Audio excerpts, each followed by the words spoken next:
You know, there are moments in life that split your world in half before and after. And for me, that moment happened on a cold Tuesday morning in February when I was 68 years old, standing in my tiny one-bedroom apartment with eviction papers in my shaking hands. My daughter Sarah was there that day. She'd come by to check on me, as she liked to put it, though we both knew she rarely visited unless she needed something. I remember the sound of her heels clicking against my worn linoleum floor, that expensive clicking that seemed to echo through my small space like judgment itself. "Mom, you can't keep living like this," she said, her voice carrying that tone I'd grown to recognize over the years. Part exasperation, part embarrassment. She was wearing a cream-colored coat that probably cost more than I made in 3 months cleaning houses, and her perfectly manicured nails tapped against her designer purse as she looked around my humble apartment with barely concealed disgust. I held up the eviction notice, my voice barely above a whisper. "Sarah, I might need to ask for a small loan just until I can find something else. The rent went up again, and with my arthritis, I can't take on as many houses anymore." That's when it happened, that sound that would haunt me for months afterward. She laughed, not a gentle chuckle or an understanding smile, but a sharp, cutting laugh that seemed to slice right through my chest. "Mom, seriously? You're almost 70 years old, and you're still living paycheck to paycheck like some teenager. When are you going to grow up and face reality?" Her words hit me like physical blows. "David and I have our own mortgage to worry about. We're trying to save for our kids' college funds. We can't keep bailing you out every time you make poor financial decisions." Poor financial decisions. As if choosing to raise her alone after her father walked out when she was 3 was a poor financial decision. As if working 3 cleaning jobs to put food on our table and keep a roof over our heads was poor planning. As if sacrificing every dream I'd ever had so she could have dance lessons, school clothes that didn't come from thrift stores, and a chance at the college education I never got was somehow my failure. I stood there in that moment, feeling smaller than I had in decades. The apartment around us told the story of my life. Hand-me-down furniture that I'd carefully maintained for years. Family photos in dollar store frames. A kitchen where every pot and pan had been bought second-hand, but kept spotless. This wasn't poverty born of laziness or poor choices. This was the reality of a woman who had given everything she had to ensure her child had better. "I worked 40 years, Sarah," I said, my voice growing stronger despite the tears threatening to spill. 40 years on my hands and knees, scrubbing other people's toilets, washing their floors, cleaning up after their families. Every penny I earned went to raising you, giving you what I never had. She rolled her eyes, actually rolled her eyes, and checked her phone. "That's the problem, Mom. You never planned for the future. You never invested, never saved properly, and now you expect me to fix it?" The cruelty of it took my breath away. This was the same daughter I used to rock to sleep while my back ached from a 12-hour shift cleaning office building. The same little girl I'd walk to school every morning before catching 2 buses to get to my first job of the day. The same child I'd sat up with during countless nights of fever and nightmares, promising her that everything would be okay, that Mommy would always take care of her. "I didn't expect anything," I whispered, but she was already heading toward the door. "Look, Mom, maybe this is a wake-up call. Maybe it's time to look into senior housing or something. There are programs for people in your situation." The way she said situation made it sound like a disease. "I'll ask around, see what options there are for low-income seniors." Low-income seniors. That's what I'd become in her eyes. Not the woman who had sacrificed everything for her success. Not the mother who had worked herself to the bone to give her opportunity. Just another burden, another problem to be managed and filed away. After she left, I sat in my old recliner, the one piece of furniture I'd bought new a decade ago, when I thought maybe I could finally afford a small luxuries, and I made a decision that would change everything. I wasn't going to be anyone's charity case. I wasn't going to disappear into some government-funded facility where people went to wait for death. That night, I pulled out every financial document I had, spread them across my small kitchen table, and began to plan. I had my Social Security, small as it was. I had a little savings account that I'd been contributing $5 or $10 to whenever I could manage it. And I had something Sarah didn't know about, a small life insurance policy her father had left behind, one that had been quietly growing value for decades. More importantly, I had my pride, and my hands, arthritic as they were, still knew how to work. The next morning, I called every cleaning client I'd ever had, even the ones I hadn't worked for in years. I explained my situation with simple honesty. I needed needed work. I needed it quickly, and I would do whatever it took to earn it. Mrs. Henderson, an elderly widow whose house I'd cleaned for 15 years, cried when she heard what had happened. She hired me back immediately and referred me to 3 of her neighbors. Within 2 weeks, I was working 6 days a week again. My joints screamed in protest, but my spirit soared with every dollar I earned. This wasn't just about avoiding eviction anymore. This was about proving something. To Sarah, to myself, to the world that seemed so ready to write me off. Every morning I'd wake up before dawn, stretch my aching muscles, and remind myself of Sarah's laugh. That sound became my fuel, my motivation, my reason to keep going when the physical pain made me want to collapse. I would show her what a poor financial decision could accomplish when backed by determination and 40 years of hard-earned work ethic. By the end of March, I'd not only caught up on my rent, but had managed to save enough to start seriously looking at my options. And that's when I found it. A small 2-bedroom house on the outskirts of town. It needed work, had been on the market for months, and the price was just within reach of what I could manage with a small mortgage and the life insurance money as a down payment. Standing in that empty living room for the first time, sunlight streaming through windows that needed new curtains, I could finally see it, my future. Not as someone's burden or charity case, but as a homeowner. At 69 years old, I was going to buy my first house, and I couldn't wait to see the look on Sarah's face when she realized that the woman she'd laughed at was stronger than she'd ever imagined. The house at 247 Maple Street wasn't much to look at when I first walked through it with the realtor, Mrs. Chen, on that bright April morning. The previous owners had clearly given up on maintenance years ago. There were water stains on the ceiling, the hardwood floors were scratched and dull, and the kitchen cabinets hung slightly askew on their hinges. But as I stood in that small living room, with morning light filtering through dusty windows, I could see something Mrs. Chen couldn't. Potential.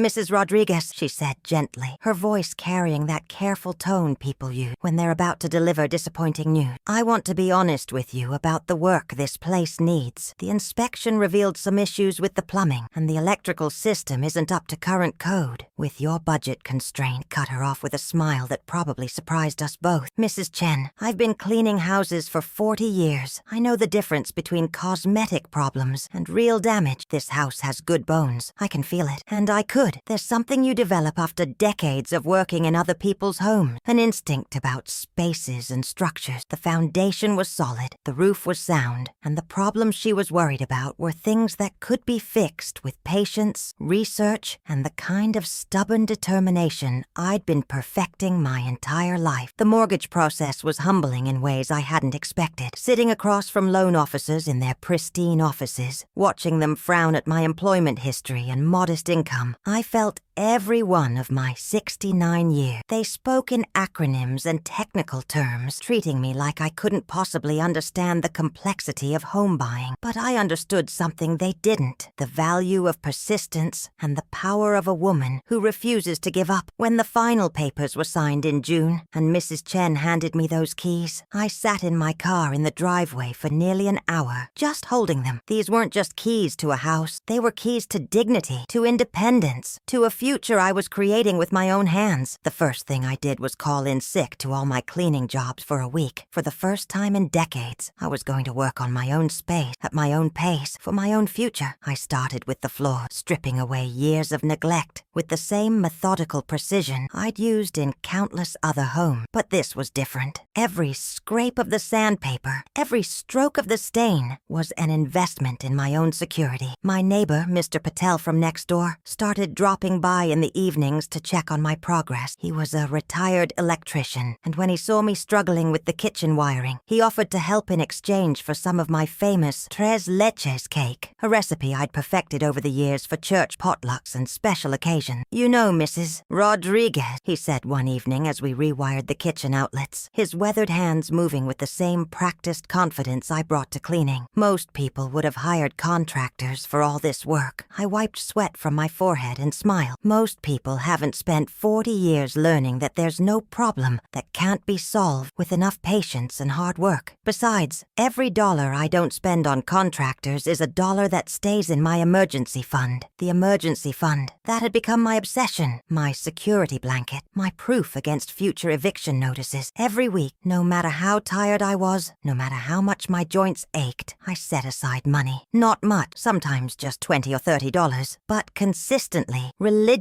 like a tithe to my own independence. As summer turned to fall, the house began to transform. I'd found furniture at estate sales and garage sale, pieces with character that just needed a little love and elbow grease to shine again. The living room now boasted a beautiful antique sofa. I'd reupholstered myself, using skills I'd taught myself from library books and YouTube videos. The kitchen, once dingy and depressing, now gleamed with fresh paint and refurbished cabinets that I'd spent weeks sanding and refinishing. But the real transformation was in me. For the first time in my adult life, I was living in a space that was entirely mine, decorated according to my own tastes, organized by my own systems. I could paint walls whatever color I wanted. I could hang pictures without asking permission. I could plant a garden, something I'd dreamed of for decades, and know that I'd be there to see the flowers bloom. Next spring, the garden became my evening meditation. After long days of cleaning other people's homes, I'd come back to Maple Street and spend an hour in my backyard, planning flower beds and vegetable patches. Mrs. Patterson from across the street, a master gardener in her 70s, started bringing me seeds and cuttings, sharing decades of wisdom about soil conditions and planting seasons. "You've got the touch," she told me one evening, as we admired the tomato seedlings I'd started from seed. "Plants can sense when someone truly cares for them. They grow better for people who understand nurturing." I thought about that a lot in those first months in my house. Nurturing. It's what I'd done my entire life. Nurturing other people's home. Nurturing my daughter. Nurturing dreams that I'd been told were too small or too late. But this was the first time I was nurturing something that was entirely mine, something that would grow and flourish for my own benefit. The house was nearly finished by October, when Sarah called for the first time since that awful day with the eviction notice. I was in my newly renovated kitchen, making dinner and admiring the way the afternoon light played across my refinished countertops when the phone rang. "Mom," her voice carried a note of uncertainty I wasn't used to hearing. I heard from Aunt Maria that you moved. She said you bought a house?" There was something almost accusatory in her tone, as if I'd somehow betrayed her by solving my own problems instead of remaining helpless and dependent. I took a deep breath, stirring the soup I was making from vegetables grown in my own garden. "Yes, Sarah, I bought a house, a beautiful little place on Maple Street." The silence stretched between us like a chasm. I could practically hear her recalculating, trying to figure out how the pathetic woman she'd dismissed in February had managed to become a homeowner by October.